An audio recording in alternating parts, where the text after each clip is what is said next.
1장 18절은 하나님의 진노에 대한 선언, 그 다음에 19절부터 23절은 사람들과 창조주 하나님과의 깨지고 왜곡된 관계, 또 그 뒤에 쭉 이어지는 것들은 하나님의 넘겨주신, 하나님께서 그냥 이렇게 넘겨주실 때, 놔주실 때 어떠한 일들이 일어나는가에 대한 말씀으로 되어 있습니다.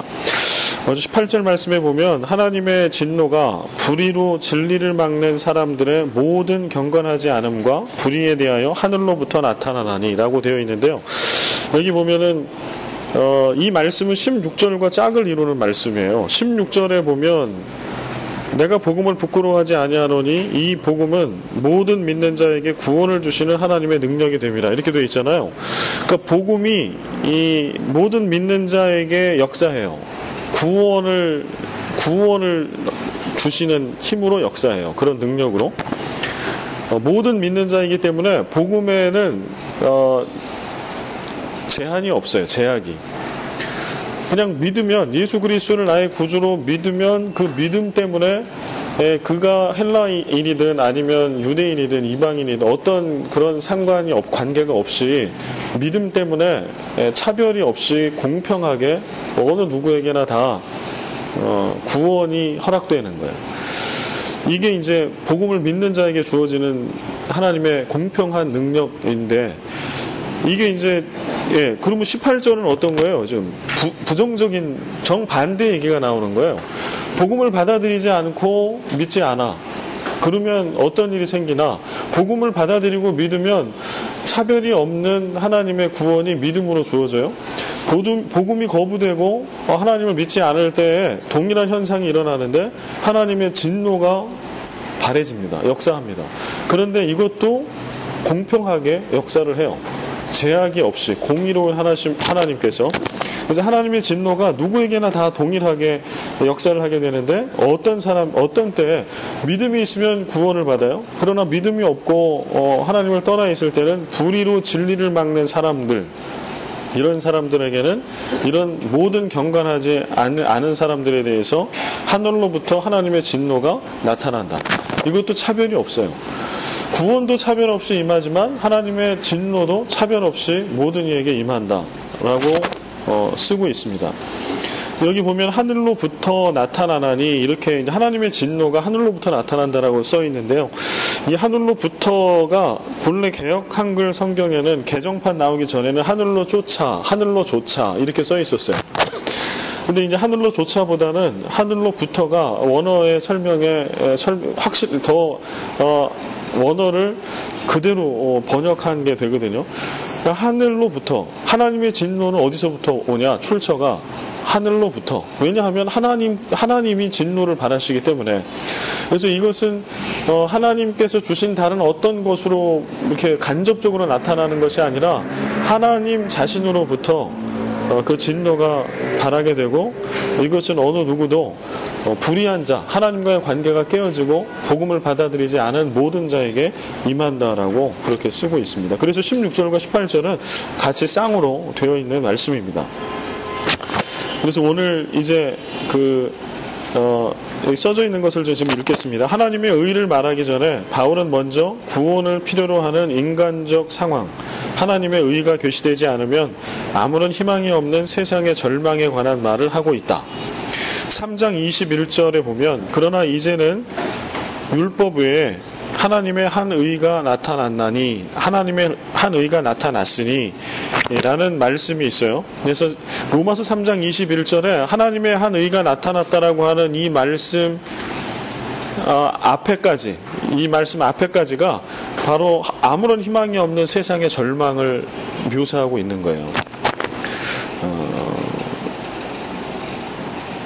그래서 하나님의 진노를 불러일으키는 사람들의 삶의 모습을 오늘 18절에 보면 두 가지로 씁니다. 하나는 불경건한 사람이에요. 불의로 진리를 막는 사람들의 모든 경건하지 않음, 불경건함. 경건은 이제 하나님과의 관계 속에, 수직적인 관계 속에 쓰는 용어죠. 하나님과 인간 사이의 수직적인 관계가 깨어지고 뒤틀렸다라고 하는 거. 이럴 때 불경건.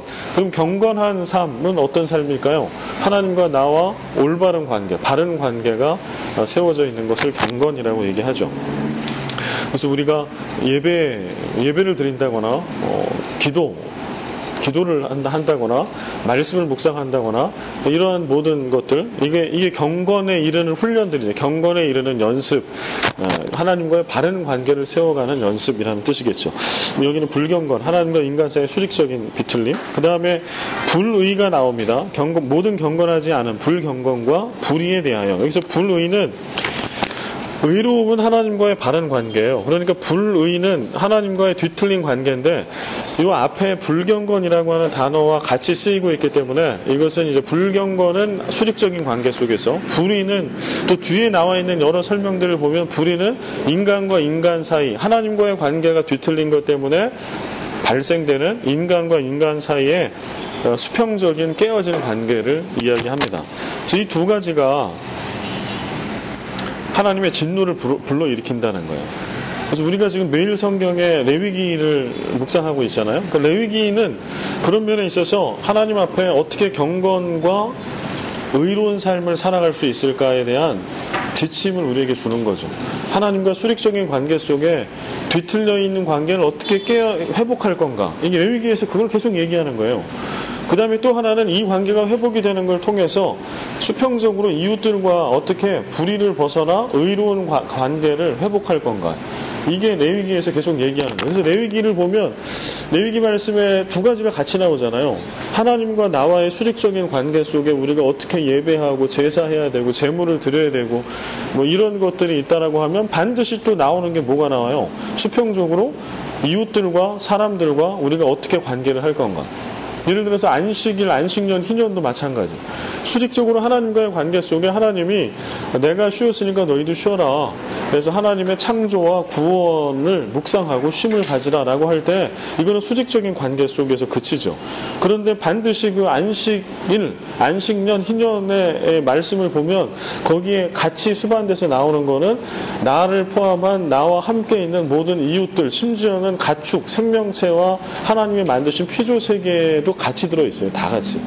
그래서 수평적으로 이런 관계가 올바로 세워져야 한다라고 하는 거예요. 그래서 오늘 우리가 그리스도인으로 살아간다라고 하는 것은 늘 그 두 가지를 같이 가지고 있다라고 하는 거예요. 그런데 하나님을 떠난 사람은 하나님과 수직적인 관계에서만 관계가 깨지는 게 아니라 이게 깨지면 수반되는 게 수평적인 관계 속에서의 올바른 관계가 깨진다는 거예요. 그래서 아주 잔인하고 비인격적인 관계들이 나타나는 거예요. 그게 지금 현대사회에 우리가 겪고 있는 그런 거 아니겠습니까? 그래서 그거를 지금 여기서 얘기하고 있는 것입니다. 여기 인간의 절망을 나타내는데 인간의 18절에서 얘기하고 있는 인간의 절망은, 본질적인 절망은 뭐냐 하면 진노와 분노가 하늘로부터 내려오는데 그게 누구로부터 온다는 거예요? 하나님으로부터 오는 진노가 임하는 거예요. 이게 사람의 어떤 권위자나 권력자에게 오는 진노라고 하면 그래도 희망이 있어요. 왜냐하면 그 사람을 좀 달래거나 어떻게 좀 하면 사람의 마음은 늘 변하니까. 근데 문제는 하나님이에요. 절대 공의와 절대 진리를 가지고 우리 앞에 서시는, 우리를 다스리시는 그 하나님. 그래서 그 하나님으로부터 바라는 진노를 누가 이거를 막을 수 있겠습니까? 이게 이제 인간이 처한 불경건하고 불의한 인간이 처한 절망스러운 상황이 바로 이것이라고 하는 거죠. 하나님의 의가 하나님께로부터 온 것이듯 하나님의 진노도 하나님께로부터 온 겁니다. 하나님이 창조주이시라면 우리는 하나님을 말하지 않고서 우리의 삶을 말할 수 없습니다.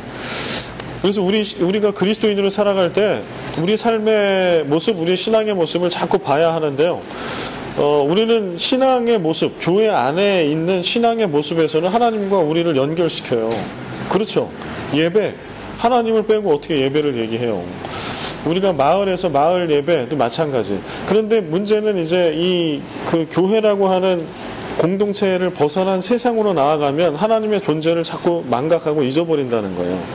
예를 들어서 지난주에도 우리 지지난주에 그 다음 세대 자녀 양육에 대한 그 강사님 모시고 교사 세미나를 했는데요. 우리가 자녀 교육을 해요.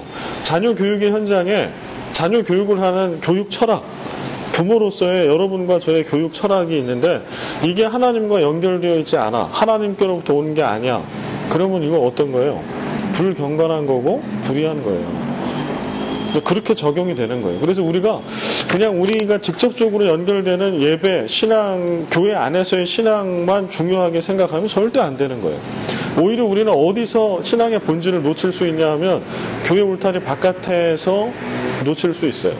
왜냐하면 거기서는 하나님이 역사하신다라고 하는 게 눈에 보이지 않잖아요. 예배당은 예배, 기도, 말씀 이러면 딱 하나님과 직결된 것들을 우리는 계속 접하거든요. 근데 교회 울타리를 바깥에 딱 나가서 우리의 가정, 일터, 진짜 안 믿는 사람이 가득 차 있는 길거리, 레스토랑, 아니면은 한인회에 소속된 어떤 단체, 문화활동 이런 데 딱 가버리면 거기는 하나님을 떠나서 우리가 생각하고 판단을 충분히 할 수 있어요. 그곳의 주인이 하나님이 아니라고 생각할 수도 있다는 거죠. 이런 것들이 큰 어려움을 우리에게 가져다 준다. 모든 것의 주인이 하나님이시다. 우리를 만드신 분이 창조주이시다면 우리는 하나님을 말하지 않고는 우리의 삶을 말할 수 없다. 우리의 모든 삶에 하나님이 다 연결되어 있다. 그 얘기는 하나님과 다 연결되어 있다라고 하는 것은 그런 삶의 모든 순간과 의사결정을 하고 행함과 말하는 것의 모든 것이 하나님과의 수직적인 관계에 있어서의 경건함이 있어야 할 것이고 사람들과의 수평적인 관계에 있어서의 의로움이 반드시 수반돼야 한다. 근데 이걸 떠나게 될 때에는 오늘 18절에 나와 있는 그런 하나님의 진노가 임한다라고 하는 것이죠. 이것을 절대 잊어서는 안 됩니다. 그래서 이 문제의 근본, 오늘 18절에서 얘기하고 있는 문제, 인간이 갖고 있는 문제의 근본은 피조물인 우리와 우리의 창조주 간의 관계 자체가 깨어지고 어긋났다라고 하는 거예요. 이걸 죄라고 하잖아요. 그러니까 죄라고 하는 거는 그 창세기 1장 2장에 나와 있는 죄도 어떤 열매를 따먹었다라고 하는 것 자체가 아니라 죄는 하나님을 떠난 거예요. 불경건과 불의한 거. 이게 죄의 본질이에요. 그래서 그거를 우리가 또 기억해야 할 것이고요. 하나님께서 사람들을 향해 지금 진노하시죠. 진노. 화를 내시죠. 창조주 하나님께 피조물로서의 책임을 다하지 못했기 때문. 이것이 인간 비극의 본질입니다. 물론 하나님의 진노, 화는 인간의 진노, 화와 달라요. 인간의 진노, 여기도 이제 이 하나님의 진노, 요거 하나만 가지고도 주석이 되게 많이 달려 있는데요. 우리 인간의 진노와 화는 어때요? 좀 감정적이죠. 예를 들어서 우리가 자녀를 양육해. 자녀들에게 우리가 화를 바라잖아요. 진노를 바랄 때 여러분 어때요? 아주 객관적으로 공평하게 하시죠. 그게 안 된단 말이죠. 처음에는 아무것도 아닌 거 가지고 시작을 했다가 분이 차올라요. 그 아이가 반응하는 것을 바라보면서 또 내가 내 감정을 주체를 못하면서 처음엔 요거 하나였어. 그런데 이게 커져가지고 눈덩이처럼 돼가지고 지 아버지 닮은 놈, 저 천하해져. 이런 데까지 간다는 거예요. 이게 이제 인간의 진노와 화예요. 그런데 하나님의 진노와 화는 그렇지 않아요. 근거가 분명해요. 불경건과 불의한 것에부터 공의로우신 하나님은 그럴 때 진노를 발하세요. 이 진노가 어떨 때는 있다가 없다가 어떨 때는 강도가 우리의 반응을 보고 세지고 이런 게 아니에요. 물론 우리의 반응이 중요하죠. 근데 그것은 돌이킴과 회개인 거지 그게 우리의 자세가 이렇고 저렇고 따라서 하나님의 진노의 강도가 이렇게 변하는 것을 얘기하지는 않습니다. 그래서 이 18절에 얘기하는 진노를 우리가 가지고 있는 아주 격앙되고 조절되지 않는 진노와 화로 보면 안 된다라고 하는 거. 그러나 우리에게 희망이 있고 복음이 되는 것은 회개할 기회를 주시고 우리 하나님은 인내하시고 참아주시는 하나님이라고 하는 거예요. 로마서 2장 4절과 5절 같이 읽겠습니다. 혹 네가 하나님의 인자하심이 너를 인도하여 회개하게 하심을 알지 못하여 그의 인자하심과 용납하심과 길이 참으심이 풍성함을 멸시하느냐? 다만 네 고집과 회개하지 아니한 마음을 따라 진노의 날 곧 하나님의 의로우신 심판이 나타나는 그날에 임할 진노를 네게 쌓는도다. 그러니까 하나님은 그냥 너 불경건해? 불의해? 그러면 나의 공의에 의해서 진노를 발해. 그러면 피할 길이 없어. 이렇게 단순한 도식으로 하시는 분이 아니라는 거예요. 분명히 불경건과 불의한 자에게는 하나님의 진노가 임해야 돼. 즉시. 그러나 하나님은 즉시 그것을 바라지 아니하시고 로마서 2장 4절에 보면 그의 인자하심과 용납하심과 길이 참으심이 풍성하게 우리에게 나타나 주시는 거죠. 그럼에도 불구하고 우리가 돌이키지 못하는 거예요, 인간이. 그럴 때 하나님의 진노가 최종적으로 발하게 되는 겁니다. 그래서 결국은 하나님의 진노가 우리 가운데 임해, 그 임한 결과는 오늘 1장 24절부터 32절에 나와 있는 거예요. 하나님이 내버려 두셨다라고 표현할 때 나타나는 거. 그러니까 우리는 이거를, 하나님은 잔인한 하나님입니다. 내버려 두신 거, 우리를 유기하신 분은 하나님이시니까 이건 하나님이 잘못이라고 절대 얘기할 수가 없는 거예요. 왜요? 하나님은 길이 참으시는 분, 인자하신 분, 용납하시는 분. 그래서 오늘도 참아. 그래서 하나님, 오늘도 예수님 바로 재림하실 수 있잖아요. 요즘에 세상에 나타나는 이 현상을 보면 종말 아닌가요, 지금? 지금이 마지막 때가 아니겠냐고. 그러면 하나님이 그냥 예수 그리스도 재림하시고 딱 끝내면 되죠. 하나님은 아쉬울 게 없죠. 그런데 오늘도 재림의 때, 하나님 마지막 심판의 때는 유보되어 있어요. 무엇 때문에? 하나님의 사랑, 하나님의 인자하신 사랑, 용납하심과 길이 참으심이 풍성한 것. 그런데 우리는 이 하나님의 진노 가운데 있는 정말 불경건하고 불의한 자들은 뭐라고 얘기하는 거 아니? 하나님이 우리를 그렇게 만들어서 그렇다고. 왜 애초에 선악을 구분하게 하고 우리에게 자유의지를 주셨으면은 의만 선택할 수 있게 하지 왜 악을 선택하게 해서 우리를, 인간을 이 지경으로 만들었냐고. 이 책임은 당신에게 있다고 얘기한다는 거예요, 불의한 자들이. 이거는 아니라는 거예요. 오늘 바울은 이 로마서 1장 말씀을 통해서 그게 아니라는 걸 얘기하는 거예요. 19절, 이는 하나님을 알만한 것이 그들 속에 보임이라. 하나님께서 이를 그들에게 보이셨느니라. 이제 구체적인 설명을 하고 있어요. 하나님의 진노가 임하고 유기가 됐을 때 그 책임을 하나님께 돌릴 수 없다, 인간은. 이거를 이제 바울이 하나하나 근거를 들고 있습니다. 19절 보면, 이는 하나님을 알만한 것이 그들 속에 보임이라. 첫 번째 근거는요, 이거예요. 그들 속에. 이건 전치사 인을 썼어요. 영어로 따지면 전치사 인을 썼어요. 하나님을 알만한 것을 사람의 이 내면에, 사람 내면 안에, 우리 안에 두셨다. 하나님께서 이를 그들에게 보이셨다. 하나님께서 세상을 지으실 때부터 그 지으신 만물 속에는 하나님의 보이지 않는 속성, 곧 영원하신 능력과 신성이 분명히 드러나 있다. 내면 속에, 안에. 하나님의 이러한 속성은 보이지 않는 것이지만 분명히 피조물 속에 반영되어 있어서 창조주 하나님의 하나님 되심과 영원하심, 또 영원하신 능력을 분명히 드러내준다. 이건 우리 안에, 모든 하나님의 인간 안에, 피조물 안에 하나님을 알만한 것을 주셨다. 하나님의 보이지 않는 속성, 하나님의 능력과 신성이 다 그 안에 들어있다라고 하는 거. 그 다음에 20절에 보면 이제 또 하나의 증거가 나오는데요. 같이 읽어보겠습니다.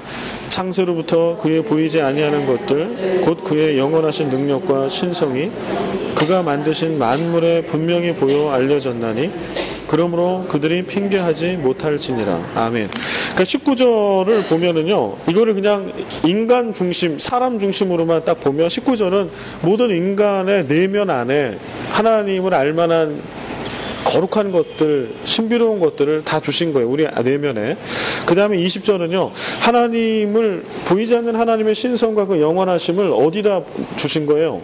그가 만드신 만물에, 하나님이 만드신 만물, 이 피조 세계, 자연으로 대표되는 이 모든 피조 세계에 하나님을 알만한 것을 주셨어요. 두 가지에 다 주셨어.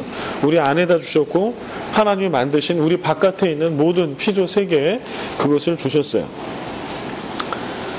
이것을 우리는 일반 계시 이렇게 얘기를 합니다.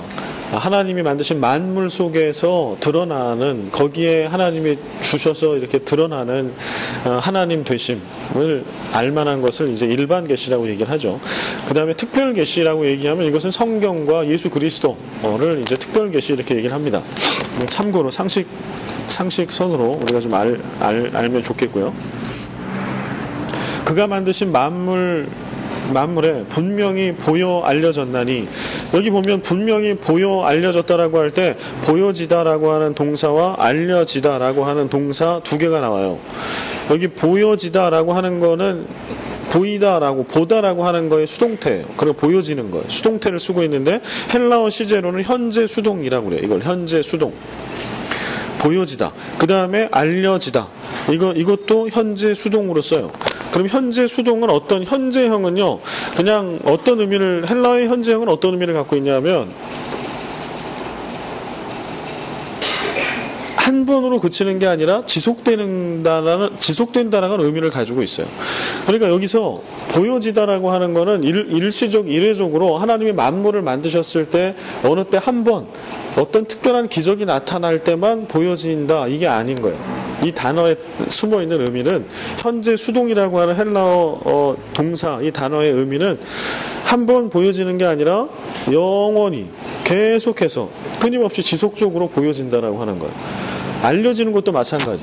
보여져서 알려지는 게 일회적으로 어떤 특별한 기적이 일어났을 때만 보여지고 알려지는 게 아니라 지속적으로 영원히 우리가 존재하고 만물이 존재하는 계속적으로 그게 보여지고 알려진다라고 하는 의미를 담고 있습니다. 그러므로 그렇기 때문에 그들이 핑계하지 못할지니라. 말이 되죠. 하나님이 인간 내면에 하나님을 알만한 하나님의 신성과 영원함과 하나님의 창조하심, 우리의 주되심, 그 다음에 삼위일체의 하나님 되심이 다 들어있죠. 왜냐하면 창세기 1장에도 나와 있고요.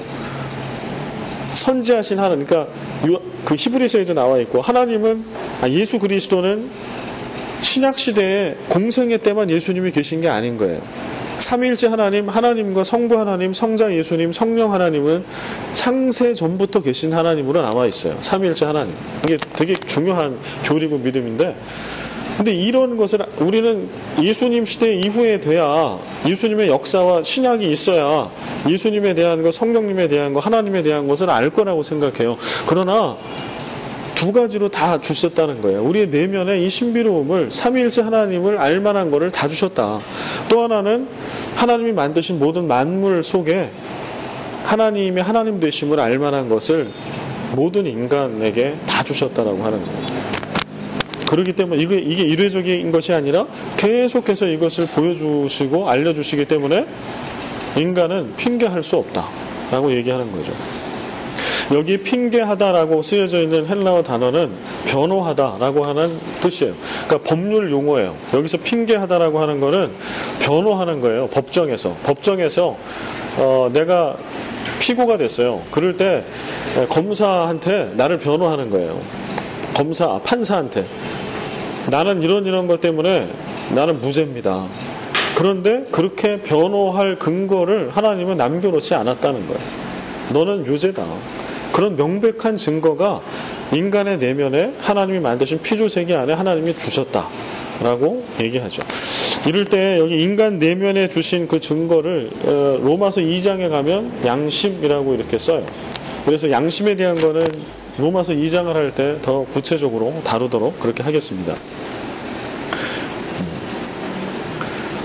하나님이 만드신 만물의 하나님 되심을 분명히 만물을 통해 보여주신다라고 하는데, 이런 그거에 대한 다른 성경에 기록되어 있는 말씀을 좀 두 구절 찾아보겠습니다. 시편 19편 1절을 누가 한번 찾아서 읽어주시죠.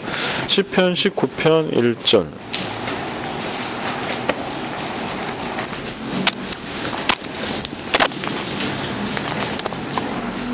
예, 먼저 찾으신 분이 좀 읽어주십시오. 시편 19편 1절. 그의 하나님의 영광을 선포하고 공창이 그의 손으로 하신 일을 나타내는도다. 아멘. 하늘이 하나님의 영광을 선포하고 공창이 그의 손으로 하신 일을 나타내는도다. 이 말씀이 만물 속에 하나님의 하나님 되심을 다 계시하고 계시다라고 하는 것을 시편 기자가 고백하는 거예요. 내가 하늘을 보고 궁창을 보고 하나님이 만드신 피조세계를 보니까 그 안에 하나님이 계시다라고 하는 거, 하나님이 창조주이시라고 하는 거, 하나님이 우리의 주인이시라고 하는 거가 그 안에 담겨져 있다라고 고백하고 있는 거죠. 다음에 이사야 40장 26절. 이것도 먼저 찾으시는 분이 읽어주시기 바랍니다.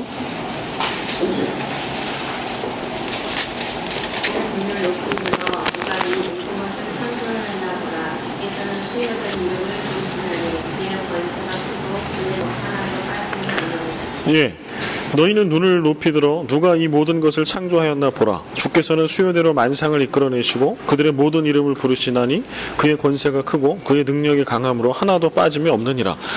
우리 머리털 끝 하나까지도 세심바 되시는 그 창조주 하나님, 그 하나님을 눈을 높이 들어서 하나님이 만드신 이 피조 세계를 바라보고 있으면 하나님이 창조주이시고 주인이시다라고 하는 것을 다 알게 된다라고 하는 거예요. 그리고 실제로 우리 지난 얼마 전에도 이제 그 성경과학 세미나 때 과학자가 오셨죠. 과학자가. 그 교수님은 과학자시잖아요. 근데 과학자, 특히 물리학자나 뭐 천문학자나 이 과학자들이 과학을 연구하다가 회심하는 경우가 상당히 많이 있대요. 근데 그게 좀 어떻게 보면 이해가 좀 안 되잖아요. 특히 이제 천문학자들, 하늘을 연구하는 학자들, 모든 학자들이 다 그렇지만 우리가 생각할 때는 과학자들은 아주 이성적, 논리적인 사람들의 대표적인 사람들인데 어떻게 성경을 믿지? 어떻게 천지창조가 믿어지지? 어떻게 부활이 믿어지지? 동정녀 탄생이 어떻게 믿어지지? 이렇게 생각하잖아요. 그런데 실제로 이 과학에 깊이 들어가서 자기 분야의 것들을 검증하기 위해서, 가설을 검증하기 위한 연구를 계속 하다 보면 한계에 도달한다는 거예요. 근데 그 한계를 돌파할 수 있는 것은 하나님밖에 없다는 거죠. 그래서 이 천문학, 이 우주가 돌아가는 원리도 공부하고 연구하다 보면 마지막에 딱 그 벽에 딱 있는 것은 넘어갈 수 없는 인간 연구의 한계. 하나님이 아니고서는 이 우주를 누가 만드셨는지, 우주가 이렇게 돌아가는지를 설명할 길이 없어. 인체를 보더라도 마찬가지. 연구하고 끝에 가보면 도대체 이렇게 정교한 바디를 누가 만들었으며 이게 어떻게 이렇게 운영되고 돌아가는 건지 알 길이 없다라고 하는 거예요. 그래서 회심하고 돌아서는 경우가 참 많이 있다라고 하는 것을 듣습니다. 그런데 오늘 성경 곳곳에는 그게 이상한 게 아니라고 얘기하는 거예요. 하나님 만드신 모든 만물 속에 하나님을 알만한 하나님의 신성과 능력과 영원함을 다 우리 내면과 만물에 담고 있다. 21절, 하나님을 알되 하나님을 영화롭게도 아니하며 감사하지도 아니하고 오히려 그 생각이 허망하여지며 미련한 마음이 어두워졌나니. 이 21절은 상당히 중요합니다.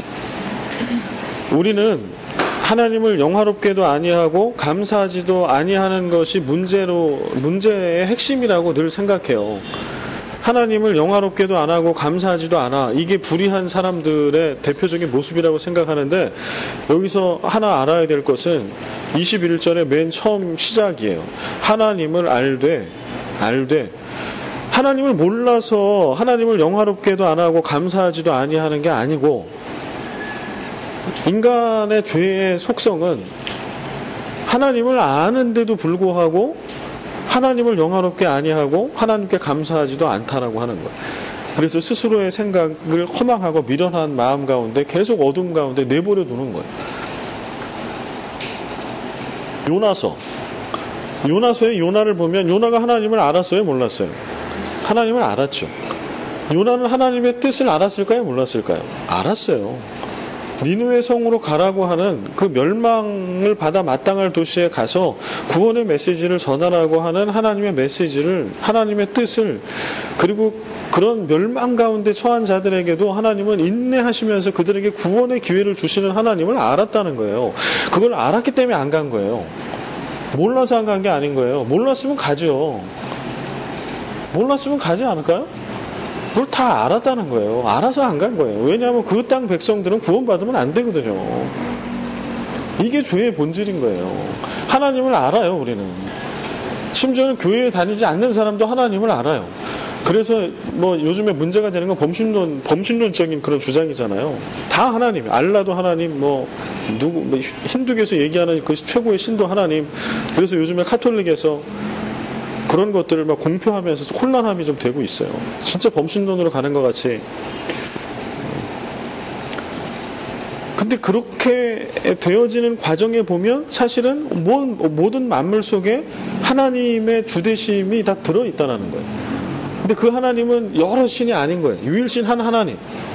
그리고 그 하나님이 창조 주신 것을 인간은 다 알아. 그런데 알면서도 하나님을 영화롭게 하지 않아요. 감사하지도 않아. 이게 죄의 본질이라고 하는 거예요. 이게 바울이 지금 이것을 로마 교회에 얘기하는 겁니다. 오늘 우리들에게 강력한 도전을 주는 거예요. 그래서 우리는 알고 믿는다. 여기서 그치면 절대 안 되는 거예요. 그래서 바이블 스터디를 할 때 우리가 오류를 범할 수 있는 것은 우리가 T를 풍성한 3부터 셰퍼드 라이프 6까지 한 3년, 4년을 해야 돼요. 이거 하고 나면 알죠. 하나님을 많이 알 수 있죠. 그리고 우리는 아는 것만큼 믿으니까 우리의 믿음의 넓이와 깊이가 깊어지고 넓어질 겁니다. 그러나 죄의 속성은 알면서도 하나님을 영화롭게 하지 않는다는 데 있다라고 하는 걸 잊으면 안 돼요. 그래서 성경 말씀을 아무리 많이 배우고 공부하고 암송하고 해도 우리가 여전히 하나님의 진노 가운데 처할 수 있는 두려움을 가지고 있어야 하는 거. 우리가 바른 길로 가지 않고 엉뚱한 길로 갈 수 있는 위험이 있다라고 우리가 자꾸 하나님 앞에 거룩한 백성으로 서 있어야 하는 것. 아는 말씀을 실제로 행함으로 살아내는데 우리가 그 다음 단계로 나아가야 하는 이유는 바로 여기 있어요. 알면서도 하나님을 영화롭게 하지 않을 수 있는 게 인간이에요. 하나님을 알면서도 하나님께 감사하지 않을 수 있고 허망하게 미련한 마음으로 살아갈 수 있는 아주 독특한 존재가 인간이라고 하는 거예요. 우린 이것을 잊어서는 안 됩니다. 22절 스스로 지혜 있다 하나 어리석게 돼요. 이것도 인간의 좀 죄된 속성을 또 설명하는데요. 여기서 스스로 지혜 있다 하나 어리석게 돼요 라고 되어 있는데 이거를 원어의 의미를 좀 이렇게 살려서 제가 한글로 좀 해보면 스스로 지혜가 있다고 계속 주장하고는 있다마는 너희들은 이미 어리석다 이런 뜻이에요. 그러니까 지혜 있다 하나 이거는 지혜가 있다고 계속 주장하고 우기는 거예요. 나는 지혜롭다. 불의한 가운데 있는 인간이 계속 주장하는 거야. 나는 지혜로워. 난 다 알아. 나 하나님 알아. 내지는 난 지혜로워. 옳은 것과 불의한 것, 그른 것, 틀린 게 뭔지 나는 다 구별할 능력이 내게 있어. 뭐 이렇게 얘기를 하고 그렇게 주장을 하고 있지만 그러나 그렇지 않다라고 하는 거죠. 하나 어리석게 돼요. 어리석은 것의 내용은 뭐예요? 하나님을 알기 때문에 혹은 스스로 나는 알아, 나는 지혜로워 라고 착각할 수 있으나 알면서도 하나님을 영화롭게 아니하고 감사하지도 아니하는 것이 이게 어리석은 거죠. 그러면서 벗어나지 못하는 거예요. 다시 하나님께로 다시 돌아가지 못하는 거예요. 그래서 허망한 마음대로 어두움 가운데 계속 내버려 두는 거예요. 이게 죄의 속성, 인간의 속성이라고 쓰고 있습니다. 23절 썩어지지 아니하는 하나님의 영광을 썩어질 사람과 새와 짐승과 기어다니는 동물 모양의 우상으로 바꾸었느니라. 창조주를 거부하고 자기를 주장한다고 해서 피조물이 창조주가 되는 것은 아니죠. 창세기 3장 5절 너희가 그것을 먹는 날에는 너희 눈이 밝아져 하나님과 같이 되어 선악을 알 줄 하나님이 아심이니라. 이게 뱀이 사탄이 꼬일 때 했던 얘기잖아요. 너희 눈이 밝아져 하나님과 같이 돼요. 그러면 정말 눈이 밝아져서 벌거벗은 것이 창피한 거를 알아서 하나님이 됐나요? 첫 인간이? 그게 아닌 거죠. 우상으로 바뀌었다. 오늘 지금 우리가 요즘에 묵상하고 있는 레위기 25장 6장 말씀에도 이제 오늘 26장 1절에 13절 말씀에도 우상 숭배하지 말아라 라고 하는 말씀이 있어요. 혹시 여러분 매일 성경 다 갖고 계시고 묵상하시죠? 그걸 전제하고 제가 매일 성경을 계속 얘기합니다. 하십시오. 그래서 매일매일 그래서 매일 성경이죠. 매일매일 말씀 앞에 사실 우리가 안다라고 할 때 안다라고 하는 성경의 히브리 단어 야다라고 하는 단어의 뜻을 여러분 많이 들으셨을 거예요. 안다는 지식적으로 몇 가지를 아는 것이 아닌 거죠. 부부가 서로를 알아가는 거예요. 그런 알미 성경이 얘기하는 안다예요.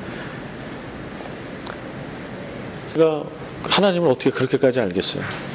그러면 하나님과 부부가 돼야 되는데 우리는 그렇지 못하잖아요. 여튼 우리는 하나님을 끊임없이 알아가야 돼. 하나님이 하나님 되시면 다 인간에게 알만한 걸 주셨으니까 그 알면 우리에게 있어요. 그러나 더 깊이 부부가 서로를 알아가는 것과 같은 그런 알아감은 우리에게 계속 있어야 하고요. 그리고 또 하나는 오늘 21절에 얘기하고 있는 것처럼 알기 때문에 우리의 삶으로 우리의 언어, 말로, 행함으로 우리의 소비하는 행태로 교육을 하는 모습에서 살아가는 모든 모습에 하나님을 영화롭게 해드리고 하나님께 감사하는 삶을 살아가는 것까지 가야 하죠. 그러기 위해서는 끊임없이 말씀 앞에 서야 돼요.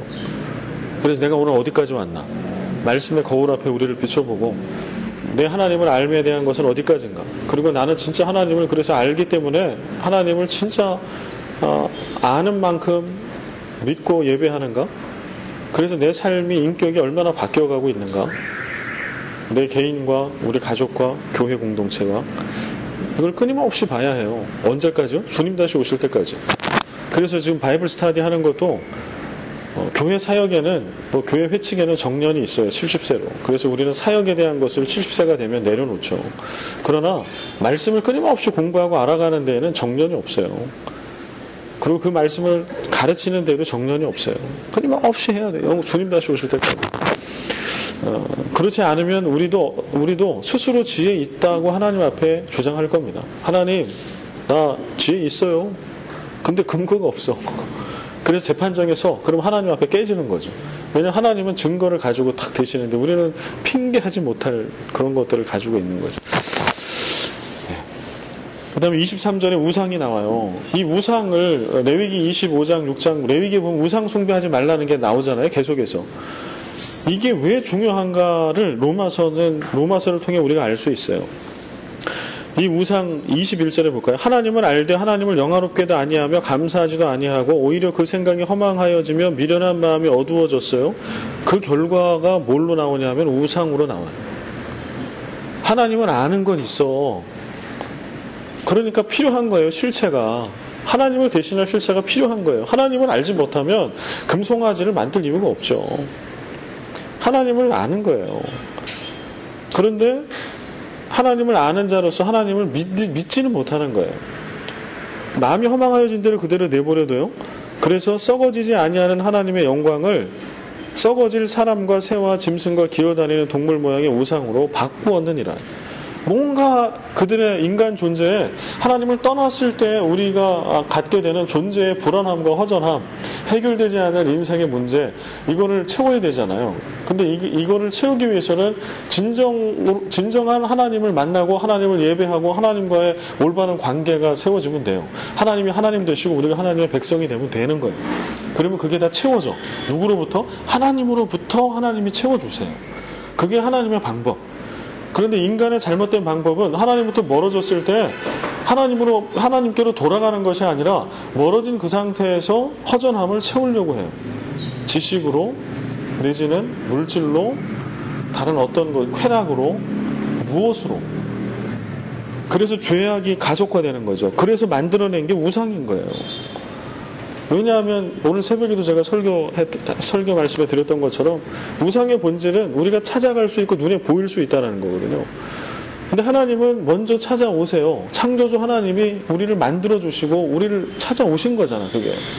그리고 예수 그리스도 죄악 가운데 소망이 없는 우리들에게 인간의 몸을 입고 이 땅에 오신 하나님, 성육신 하신, 인카네이션 하신 하나님이 예수 그리스도잖아요. 그러니까 하나님은 늘 우리를 찾아오세요. 그리고 늘 우리를 초대하시고 우리와 말씀하기를 원하고 사랑의 관계를 갖기를 원하세요. 우리는 거기에 아멘으로 화답하면 되는 거예요. 끝이에요. 그런데 그 관계는 딱 깨어졌기 때문에 거기서부터 돌아오지 않으니까 남은 관계는 우상의 관계예요. 그래서 끊임없이 채워지지 않는 것을 채우기 위해서 눈에 보이지 않기 때문에 하나님을 믿지 않는다면 이제 눈에 보이는 실체를 찾아가는 거죠. 근데 이게 꼭 염소신이고 무슨 풍요의 신 비너스, 아프로디테, 아데미 이런 것만 우상인가요? 그렇지가 않아요. 하나님을 대신하는 모든 게 우상이에요. 그래서 오늘 우리에게 한국 코리안 어머니들에게 자녀 교육이 우상이 될 수도 있어요. 정말 더 좋은 대학에 막 보내기 위해서 불경건하고 불의한 것들 이런 구분이 없이 그냥 세상에서 하는 거와 똑같이 그 안에 하나님과의 올바른 경건한 하나님과 올바른 관계가 있나? 그 다음에 수평적으로 그렇게 하는 것들이 나를 포함한 모든 이웃들과 하나님의 피조세계와 건강한 관계를 가지고 있나? 우리는 살펴봐야 하죠. 그래서 성경에서 우상 숭배를 계속 얘기하는 거는 그건 거예요. 하나님과의 올바른 관계, 오직 복음, 하나님의 능력으로 오늘 지음받은 것에서 떠나서 오늘 여기서 이야기하고 있는 하나님의 진노 가운데 처해져 있는 그런 상황에 나오는 결과물인 거죠. 그래서 우상을 구약에서만 얘기하는 것이 아니라 지금 로마서에서도 또 우상을 얘기하고 있는 겁니다. 이런 모든 죄악의 결과가 바로 우상숭배. 그래서 오늘 우리는 또 돌아봐야 돼요. 우리의 신앙을 끊임없이 우리에게는 이러한 우상숭배의 결과가 없나? 24절. 24. 네, 여기까지 일단 하겠습니다. 여기까지 하고 쉬었다가 합니다. 예, 우리 이어서 또 하도록 하겠습니다. 24절. 그러므로 하나님께서 그들을 마음의 정욕대로 더러움에 내버려 두사 그들의 몸을 서로 욕되게 하게 하셨으니 25절 이는 그들이 하나님의 진리를 거짓 것으로 바꾸어 피조물을 조물주보다 더 경배하고 섬김이라 주는 곧 영원히 찬송할 이시로다. 아멘. 하나님의 버려두심은 단순한 무관심이 아니라 적극적 처벌의 한 형태다. 그 사도행전 7장 41절과 42절 같이 한번 읽어볼까요? 그때 그들이 송아지를 만들어 그 우상 앞에 제사하며 자기 손으로 만든 것을 기뻐하더니 하나님이 외면하사 그들을 그 하늘의 군대에 섬기는 일에 버려두셨으니. 네. 그 아론의 그 황금 송아지, 금송아지 만들었던 그 사건에 대한 재해석인 거예요. 그때 그들이 송아지를 만들어 그 우상 앞에 제사하며 자기 손으로 만든 것을 기뻐하더니 하나님이 외면하사 그들을 그 하늘의 군대에 섬기는 일에 버려두셨으니. 그래서 이게 이제 버려둠 이렇게 되면 뭔가 하나님이 관심이 없다 뭐 이렇게 생각하는데 그게 아니고 이거는 아주 엄격한 하나님의 정죄 내지는 하나님의 처벌의 형태라고 하는 거죠. 그런데 이것은 어디서부터 나온 것인고 하니 아까 우리 18절에 나와 있는 하나님의 진노에서 나오는 건데 바로 불경건함과 불의한 인간의 불경건함과 불의함, 하나님을 안다고 하면서 영화롭게도 아니하고 감사하지도 아니하는 그러한 불의함과 불경건함, 여기서부터 나온 하나님의 처벌의 한 형태라고 하는 거.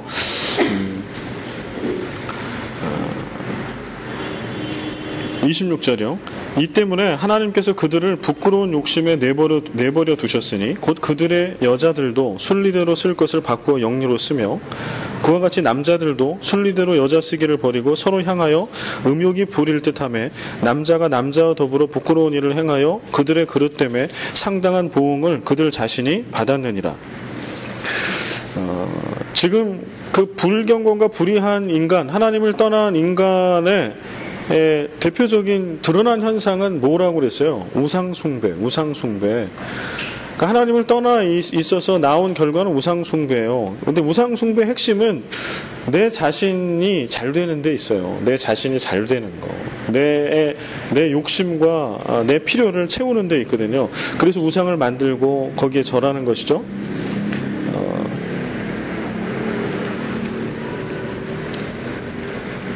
26절 7절에 보면 또 나와 있는 그들을 부끄러운 욕심에 내버려 두셨다라고 할 때 나와 있는 여기서 묘사되어 있는 것은 여자와 남자의 성적인 부분을 이야기하고 있습니다.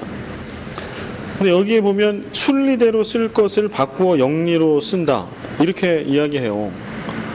그러니까 성경은 이제 우리가 이번 주 금요일 또 주일날 동성애 얘기를 하겠지만 지금 동성애에 대한 이슈가 이제 그 소수자의 인권 문제로 연결이 되어 있어서 참 풀기가 어려운, 사회적으로는 풀기가 참 어려운 단계까지 지금 가 있는데요.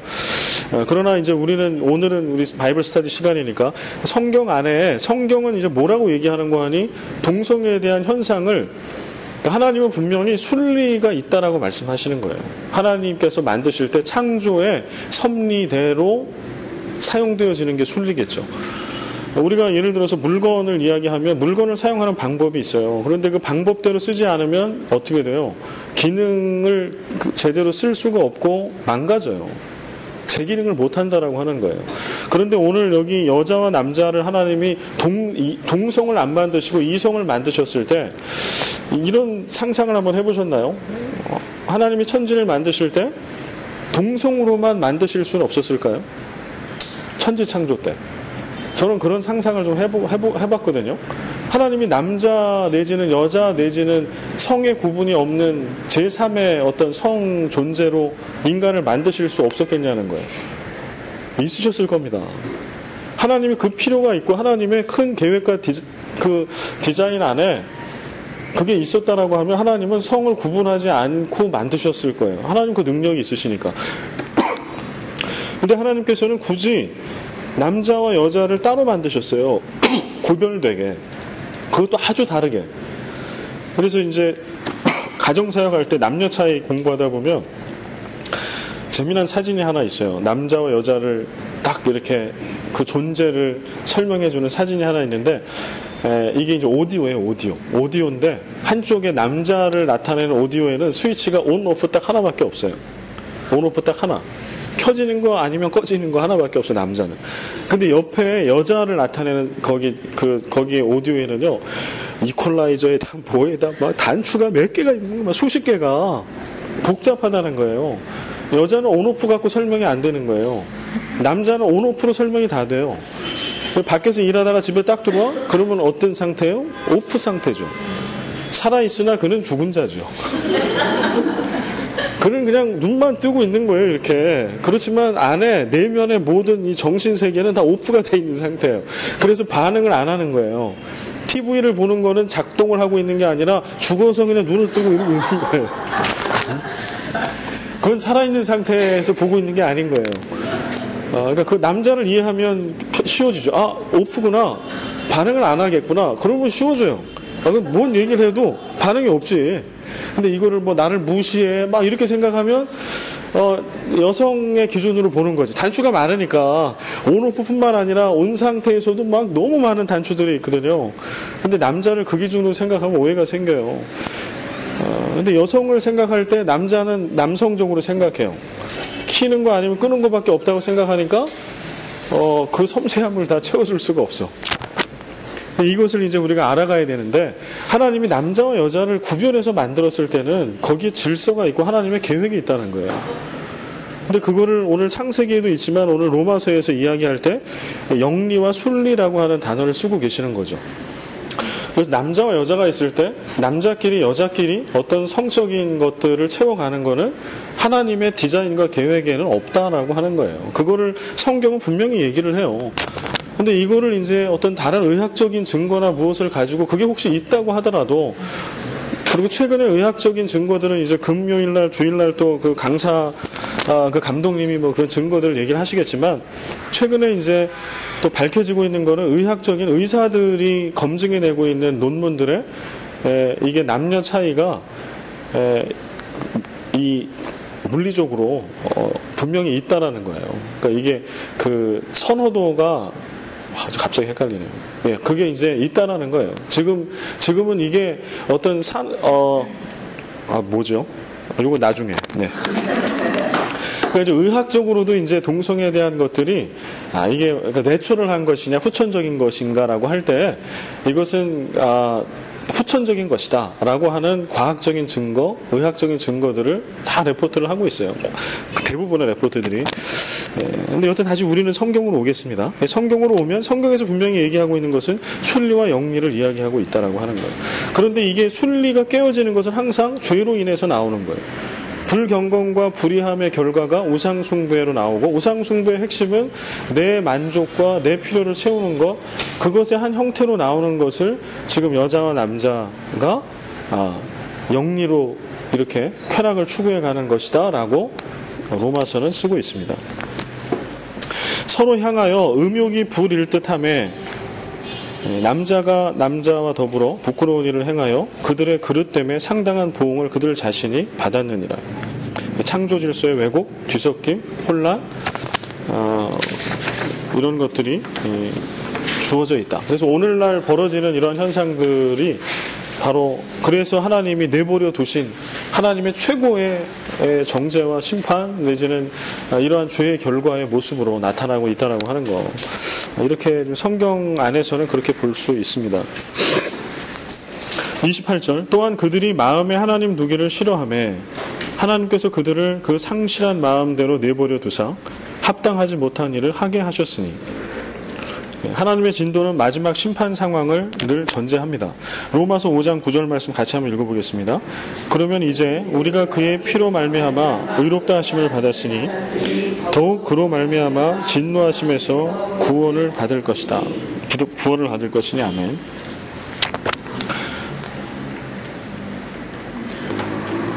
하나님의 진노하심에서 구원을 받을 수 있는 유일한 것은 예수 그리스도의 피, 복음의 능력뿐이다 라고 이야기합니다.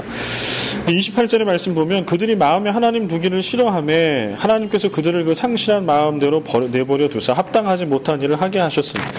근데 여기서 우리가 주목해야 될 것은 하나님이 합당하지 못한 일을 하게 하셨다.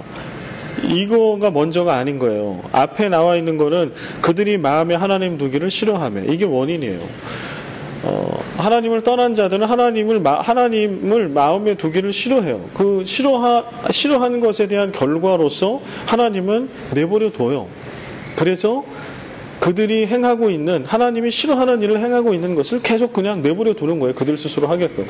그래서 여기서 벗어날 판단과 여기서 벗어나야 될 책임은 그들에게 있는 거예요. 왜냐하면 하나님을 알만한 것을 하나님께서 그들 마음과 모든 하나님의 피조 세계에 다 주셨어요.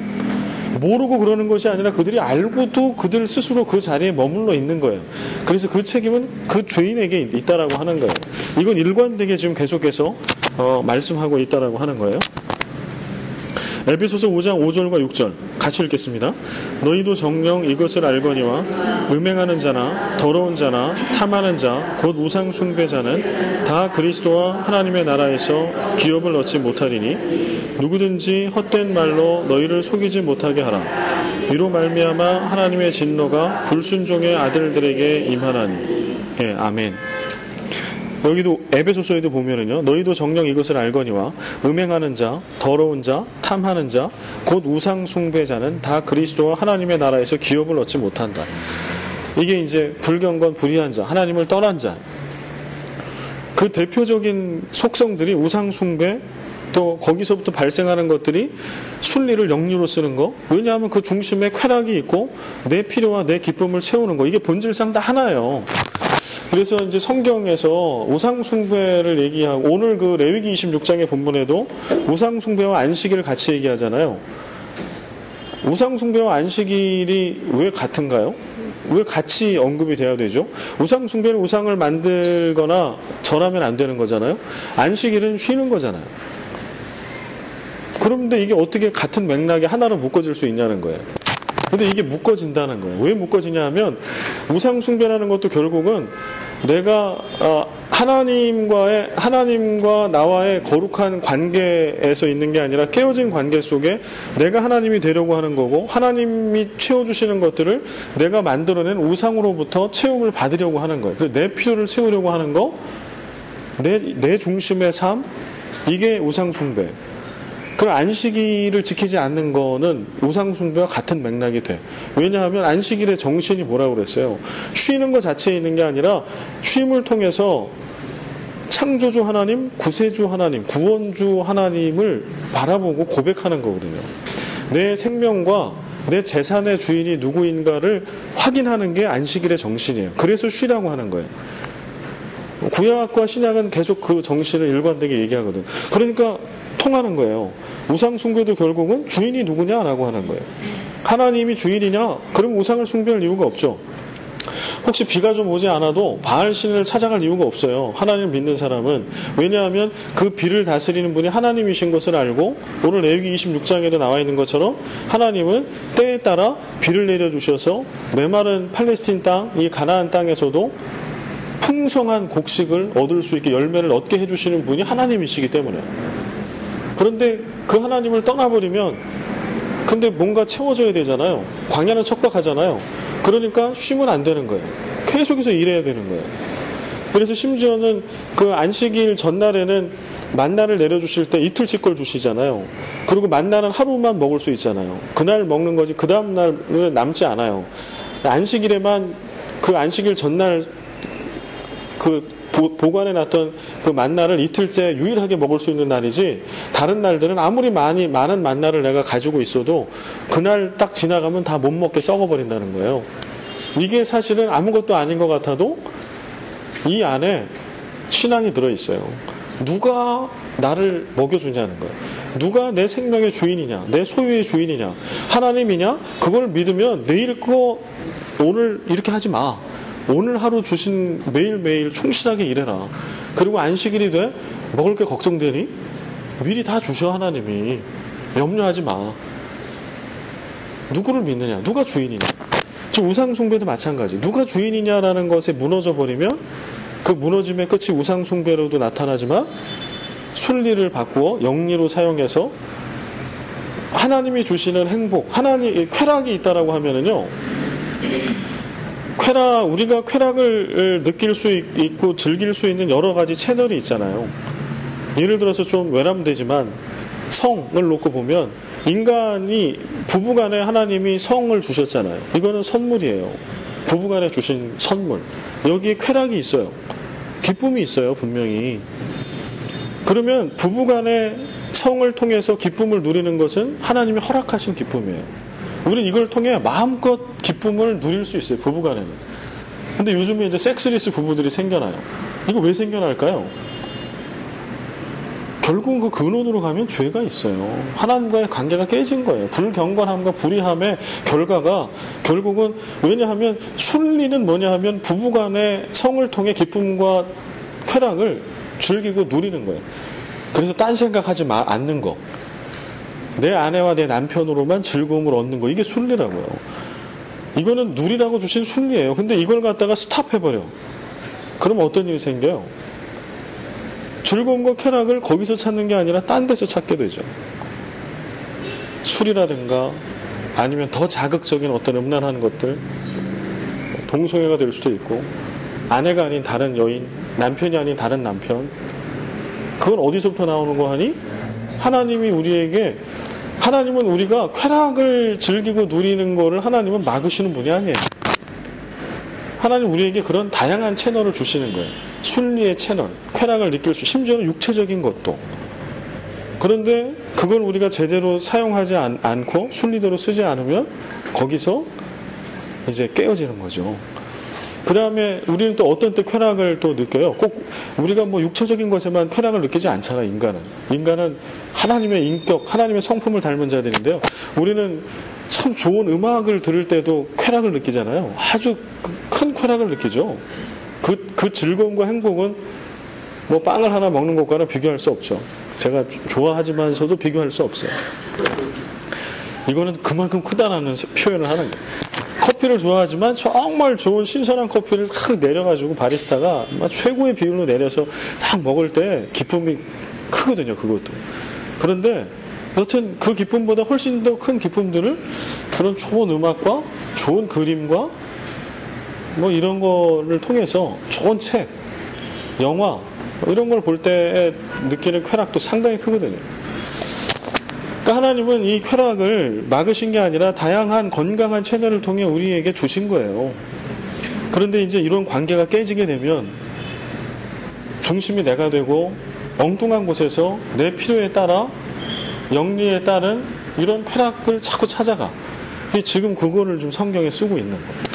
그래서 이거는 일관된 얘기들을 좀 계속 쓰고 있다라고 하는 거죠. 그래서 그런 면에 있어서 지금 우리가, 이 사회가, 우리 크리스찬들이 겪고 있는 이런 신앙과 삶의 문제를 연결해서 왜 이런 현상들이 일어날까? 크리스찬들 사이에서도 이거를 좀 연결해서 우리가 묵상하고 살펴볼 필요가 있습니다. 하나님의 진노가 나타난다라고 쓰고 있는데, 창조주 하나님께 합당한 삶을 살지 못한 이들의 마지막은 하나님의 진노일 수밖에 없다. 피해갈 길이 없다라고 하는 거예요. 모든 잘못의 바닥에는 창조주 하나님을 하나님으로 인정하지 않겠다는 생각, 자신이 우주와 삶의 주인이 되어 자기 의지대로 살겠다는 생각이 깔려 있다. 다음에 29절, 30, 31, 32절, 여기 이제 목록이 쭉 나와요. 수십 개의 목록이 나오는데 한번 좀 보겠습니다. 그래서 29절부터 32절에 중에 나와 있는 이 목록들은 하나님의 진노 가운데 그러니까 하나님으로부터 돌아오지 않고 스스로 그 진노 가운데 머물러 있기를 선택할 때 나타나는 그런 속성을 여기에 다 쓰고 있어요. 그래서 이게 한글로만 해서는 좀 이렇게, 이게 한자어기 때문에 대부분이 영어를 같이 써드렸습니다. 그래서 참고로 이렇게 좀 보시면 되겠습니다. 곧 모든 28절 끝하고 28절까지 연결해 보면요. 또한 그들이 마음에 하나님 두기를 싫어하며 하나님께서 그들을 그 상실한 마음대로 내버려 두사 합당하지 못한 일을 하게 하셨으니 곧, 그러니까 합당하지 못한 일들이죠. 내버려 두사 스스로 죄악 가운데 머물러 있으면서 그들이 행하고 있는 합당하지 못한 일의 리스트. 불의, 추악, 탐욕, 악의가 가득한 자. 먼저 네 가지가 나와요. 네 가지 목록이 불의와 추악과 탐욕과 악의. 불의는 뭐 깨어진 관계를 얘기하죠. 그 다음에 추악하다. 여기는 evil이라고 써있네. 악한 거. 다음에 탐욕, greed. 탐욕은 내가 필요한 필요 이상의 것을 탐내는 거잖아요. 그게 탐욕이잖아요. 탐심이죠. 그래서 탐욕하면은 그 뭐죠? 그 영화 중에 그거 뭐지? 누구 나온 영화? 갑자기 생각이 안 나네. 그 성경에 나와 있는 일곱 가지 죄악에 대한 것들 영화 예? 세븐인가 세븐? 예? 네, 브래드 피트 나오는 영화 맞아. 브래드 피트를 좋아하시는군요. 예, 최근에 이혼을 했습니다. 참 마음이 아픕니다. 근데 거기 이제 그리드가 나오잖아요. 그리드. 거기 그리드 영화를 혹시 보신 분들은 그 그리드가 나오는데요. 어떤 사람으로 묘사되냐면 막 덩치가 막 이런 산만한 사람이 막 엄청나게 먹어요. 근데 그 사람을 나중에 이게 그 죽이죠. 정죄를 하는데 어떻게 죽이냐면 그걸 막 갖다가 부어요. 막 입에다가. 나중에는 막 이게 그래서 너무 많이 과다 섭취를 해서 죽게끔. 그래서 이게 탐욕에 대한 심판이 그렇게 나오거든요. 그러니까 탐욕은 그런 거죠. 근데 꼭 음식만 그러나요? 나머지도 마찬가지. 하나님이 우리에게 물질을 주실 때도 우리에게 필요한 게 있어요. 근데 누군가는 많이 주고 적게 주죠. 그거는 왜 그럴까요? 누구는 위가 크고 누구는 위가 작으니까가 아니고 그에게 필요한 것이 있는데 그 필요한 것 이외의 것들을 하나님이 주시는 거예요. 많이 누군가에게는. 그럼 그거 어떻게 하라는 거예요? 위에서 아래로 흘러가게 해야 된다는 거죠. 근데 안식일 쉼의 개념이 깨지면서 이 물질의 주인이 누군가를 우리가 잊어버리고 살아요. 그러니까 이 소유도 어떻게 돼요? 다 내 거라고 생각하는 거예요. 뿐만 아니라 쉼도 잊어버리면서 내 인생의 주인뿐만 아니라 이 물질의 주인도 이제 내가 되기 때문에 끊임없이 더 많은 것들을 만들어내고 쌓고 그 다음에 내 자녀들에게 물려줘. 대물림을 해. 근데 이 부의 대물림도 우리가 고민해봐야 될 게 물론 정직하게 내 재산을 아이들에게 물려주는 거 이거는 성경적이에요. 왜냐하면 우리 부모 세대에 대한 우리들에게 주신 목 중에는 자녀들의 목, 부모들의 목도 다 있기 때문에 그래요. 그래서 그거를 나눠주는 건 괜찮아.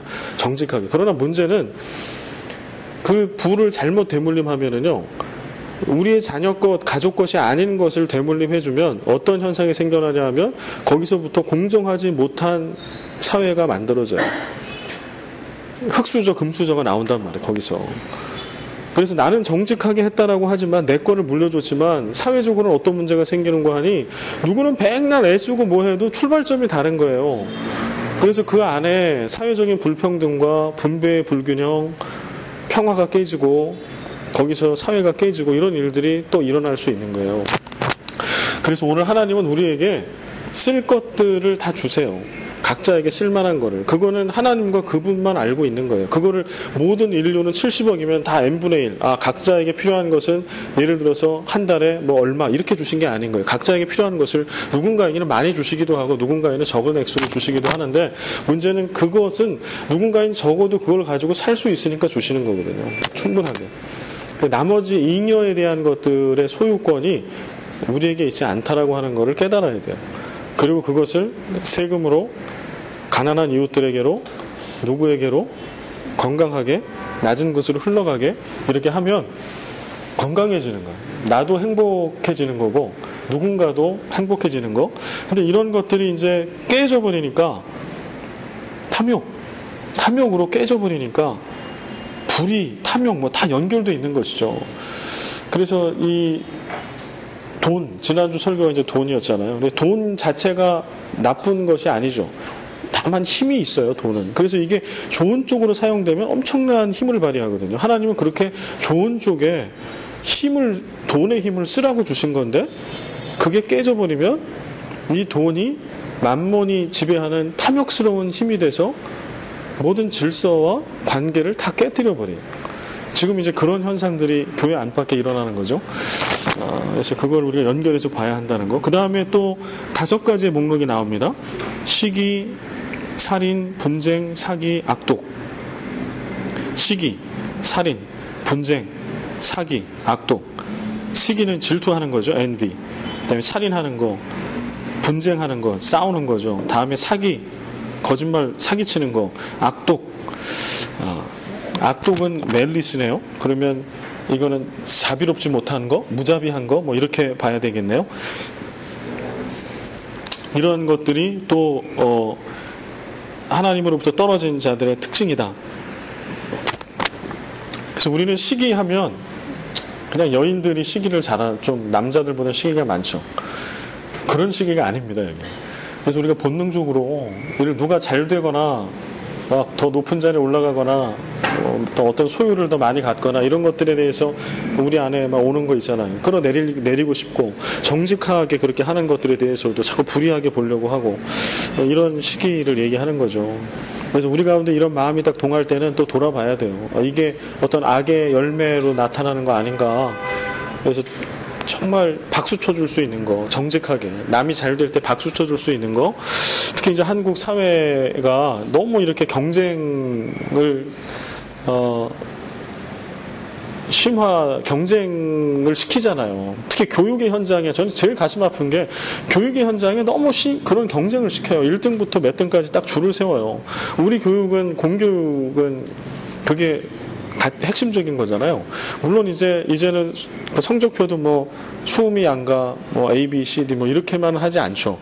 주관적인 평가를 쓰고 있으나 그러나 결국은 대학 입시하려고 그러면 있어요. 등급이 있어야 이거 가지고 이걸 하죠. 다 있죠. 근데 이게 물론 이제 뭐 경쟁을 하기 위해서는 필요하겠지, 일정 부분은. 그러나 교육이라고 하는 걸 어떻게 획일화된 어떤 과목을 잘하는 거 가지고 얘를 1등이라고 얘기할 수 있어요. 얘가 수학에는 1등일 수 있어요.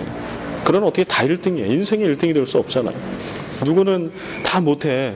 근데 얘는 미술의 재능이 있어. 얘는 미술의 1등이죠. 얘는 학문적인 거는 좀 다 떨어져. 근데 너무 착해.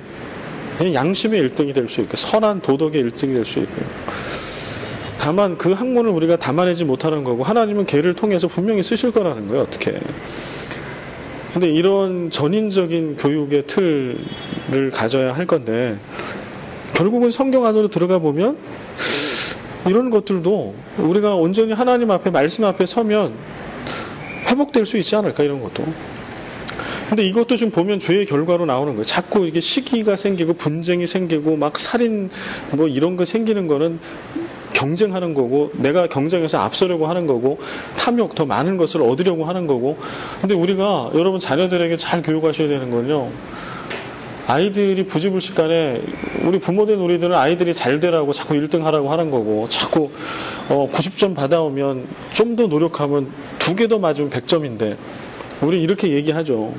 그러나 이게 나중에는 아이들에게 어떤 영향력을 끼칠까는 진지하게 고민해봐야 돼요. 우리는 아이들이 잘 되라고 하는 거나 이런 것들이 아이들에게 나중에 탐욕의 결과가 될 수 있어요. 시기와 분쟁과 이런 결과를 가져다 줄 수 있어요.